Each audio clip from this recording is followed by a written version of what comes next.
I just got a paper cut on Nick's book. I don't think I have the capacity in me to kill a snake.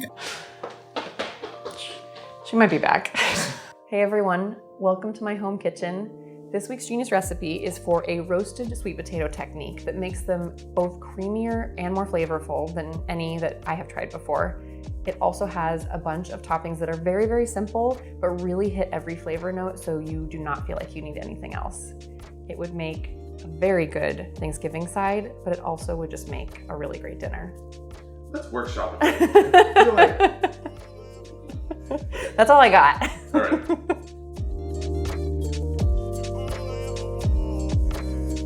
This week's genius recipe comes from this fascinating cookbook, The Flavor Equation, from scientist turned food writer Nick Sharma. And if you like the sound of it so far, and you want to get more recipes like this from geniuses like Nick every week, be sure to like this video and subscribe, and you'll be supporting all the things that Food 52 does. Now, to get started on these sweet potatoes, ...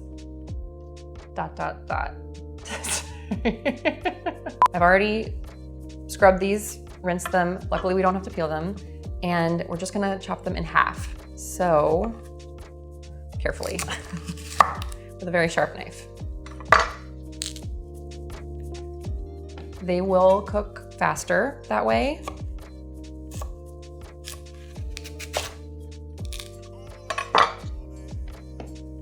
Than if you were roasting whole. Sorry, I have to stop talking because I need all my concentration not to cut my hand off. Once these are cut in half, the first thing you gotta do is smear them with some butter. If your home is warm, you can actually just kind of brush this on, but my home is pretty cold right now, so I am using an offset spatula to smear all this butter on. I slathered my sweet potatoes in butter. Now it's time to cover them so that this butter can melt in. So if you have a roasting pan that has a cover, by all means use that. If you, like me, do not love using foil and then discarding it, you don't need to. That's the great thing about this recipe, is that you use one sheet of foil, but you can just fold it up and reuse it next time. Inside of this little bundle here, I have my sweet potatoes covered in butter. They're cut side up so that when they go into that hot oven, the butter's gonna absorb in. They are going to steam in their own juices and get super creamy. And then when we come back after I show you this fascinating conversation with Nick about the science behind why this recipe is so delicious, we will finish up the recipe and make the toppings.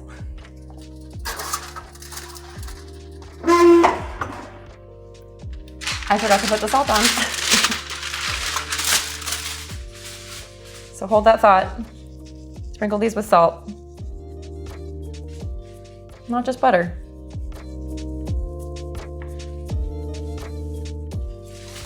Okay. I'm gonna get these back in the oven, and you can go listen to Nick. Hi, Nick. Hi, Kristen. What about this particular technique will people take away the next time they are cooking sweet potatoes? What I hope that people take away from this technique is something that I love, is that you do this partial stage cooking where you steam it in its own moisture wrapped up, and then you in the oven, and then you simply unwrap it, stick it into the oven and roast it. So you're developing all these new flavor molecules. I used to notice that when I roasted sweet potatoes, they reminded me of vanilla, and I couldn't understand why. And it turns out if sweet potatoes are roasted, you get at least 14 to 15 new flavor molecules that are never created otherwise if you steam, you microwave, or you boil them. And I said, this makes perfect sense to me. Why not take full advantage of what you have, one simple vegetable, and you can transform it in so many different ways by just two things: steaming it in its own liquid, and then you roast it so you get those smells. While those sweet potatoes are still doing their thing, I'm going to make the toppings. Very simple. The first is this maple crème fraîche that Nick has. So this is a half a cup of crème fraîche, or you could use sour cream. Into it are going to go some sweet things and some savory things and some tart things and some spicy things. So it kind of hits all of the notes. So this is some maple, or you could use honey. Not sure why I'm holding my maple this way, but it was effective. I need lime juice, but I also need lime zest for the topping, so I'm not gonna forget to zest it first. Because while you can zest a lime or a lemon after you have juiced it, it's not as easy.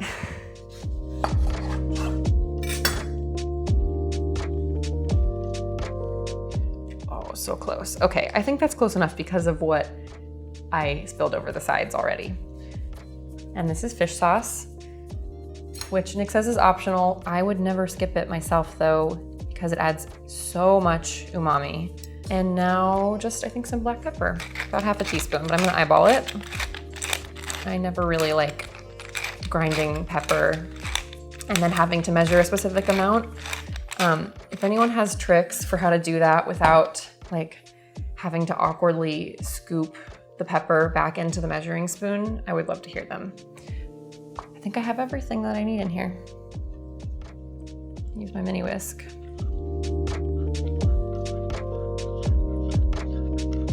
So it just becomes this really lovely drizzleable consistency.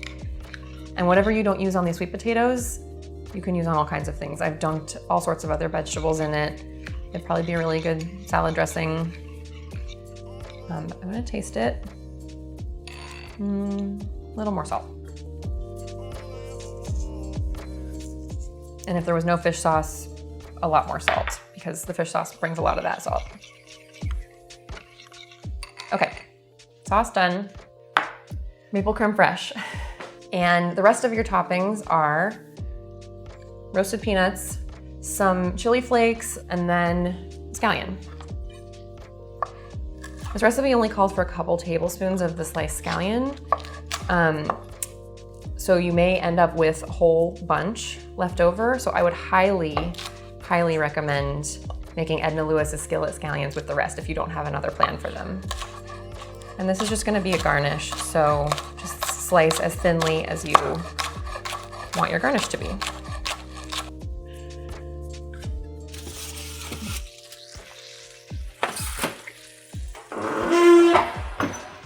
I do recommend using some sort of good gloves here because the steam could get you when you take the foil off. So now that cover is done. I'm just going to flip these all over and finish roasting them uncovered for the next like 20 minutes or so until they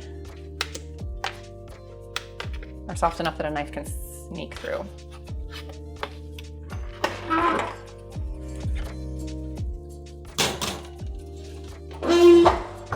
What I really love about this technique is that I had not found a way of roasting sweet potatoes that I really liked yet. I either had roasted them and they came out so dry and tough, but had a pretty decent flavor, or if I was just in a rush and just wanted to microwave them, or sometimes actually I would steam them when I was just trying to feed my daughter some softer foods. And those never tasted as good, but I didn't know why until I read in Nick's book about the actual research that's been done on roasting, bringing out these extra flavor molecules that just don't come out if you use one of these other, like just strictly kind of wet cooking methods. You need that dry heat to bring out those flavors. But then if you just roast them, the fibers don't break down. So in order to get that really creamy texture, you need to give them a chance to steam a little bit in their own juices, in the juices that are inside of their cells that can steam and break them open and give you a really creamy sweet potato. It's time.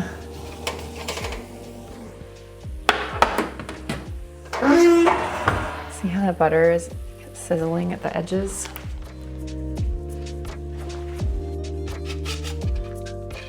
All right, let's see what we got.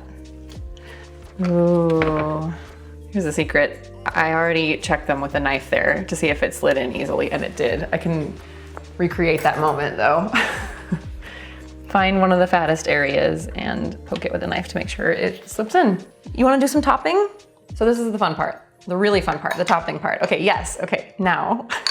Do I even need to explain this to you? Look, you just drizzle. You wanna drizzle? You can use this spoon. Yeah, good job. Drizzle, drizzle, drizzle. More? You can put as much as you want.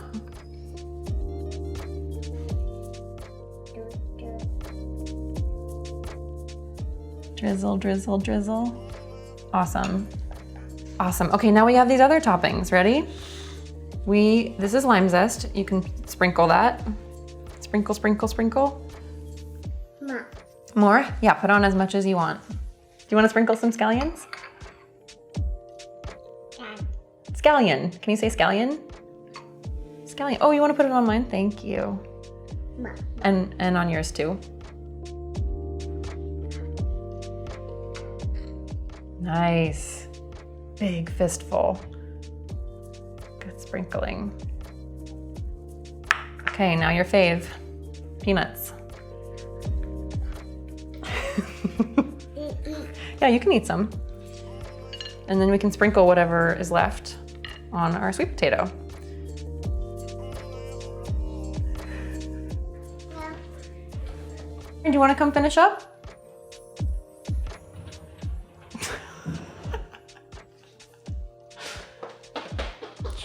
She might be back. She'll be back. This is a good moment to put on the chili flakes Right. because I feel like that could have been, I don't know, a little complicated. Do you want to try a bite? Maybe.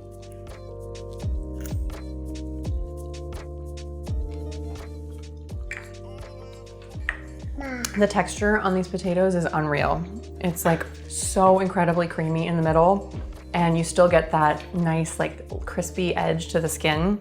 Plus, of course, the toppings, the tangy, creamy, bright crème fraîche, and its sweetness too. The crunchy peanuts and scallions and the fragrant lime zest and chili. It's all so good, and it was also easy. And I hope that you love it as much as I do, as we do. Right on cue.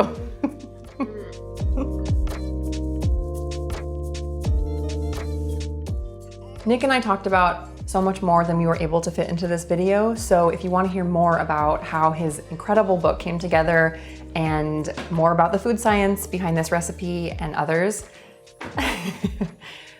please go listen to the Genius Recipe tapes. We've got the whole conversation there, and it is, I have to say, delightful. It's always fun to talk to Nick. I think that's all for this week. We will see you in 2 weeks. Right? Right.